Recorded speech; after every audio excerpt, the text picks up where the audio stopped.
ശരീരം തളർത്തിയ SMA രോഗത്തെ പോലും കൈയടിപ്പിച്ച ഒരു വിദ്യാർത്ഥിനിയുണ്ട് തൃശൂർ അന്നമനടയിൽ. വീൽചെയറിലിരുന്നു തന്റെ സ്വപ്നമായി civil സർവീസിലേക്ക് കുതിക്കുന്ന Asna Sherin.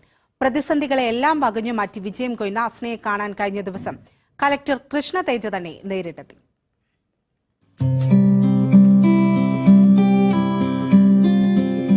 Spinal muscular atrophy രോഗത്തെ തുടർന്ന് 2 വയസ്സ് മുതൽ വീൽചെയറിലിരുന്നാണ് അസ്ന തന്റെ പ്രതിസന്ധികളോട് പടവെട്ടുന്നത്.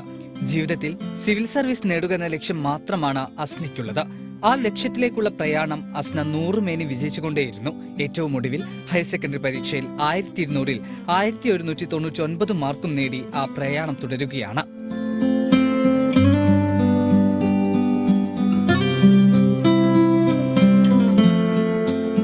പാലിശ്ശേരി SNDP HSS-ലായിരുന്നു പഠനം. SSLC-യിലും ഫുൾ A+ കരസ്ഥമാക്കി.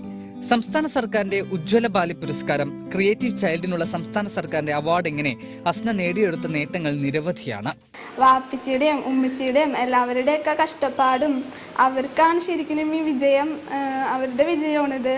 എൻ്റെ കൈക്കൊക്കെ നല്ല ബലക്കുറവുണ്ട്. അതുകൊണ്ട് എക്സാമൊക്കെ എഴുതാൻ ഭയങ്കര ബുദ്ധിമുട്ടായിരുന്നു. എന്നാൽ സ്വന്തമായിട്ട് എഴുതണമെന്ന് എനിക്ക് ആഗ്രഹം ഉണ്ടായിരുന്നു. അതുകൊണ്ടാണ് സ്ക്രൈബിനെ ഒന്നും വേണ്ടാന്ന് പറഞ്ഞത്. അപ്പോൾ ദൈവത്തിന്റെ അനുഗ്രഹം കൊണ്ട് എനിക്ക് എഴുതി തീർക്കാൻ പറ്റി.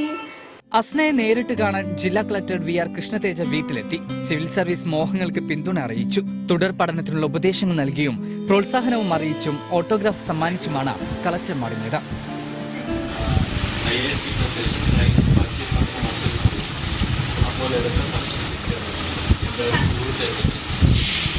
മാതാപിതാക്കളായ KP സിയാദും അനീസയും അസ്നയ്ക്കൊപ്പം കരുത്തായും പ്രചോദനമായുമുണ്ട്. ലക്ഷ്യത്തിലേക്കെത്താൻ ഇനിയും ഏറെ ദൂരമുണ്ടെന്നും ഒരു നിമിഷം പോലും തളരില്ലെന്നും അസ്ന പറയുന്നു. ഷെഫി ഹെളയോടത്ത്, മനോരമ ന്യൂസ്, തൃശൂർ.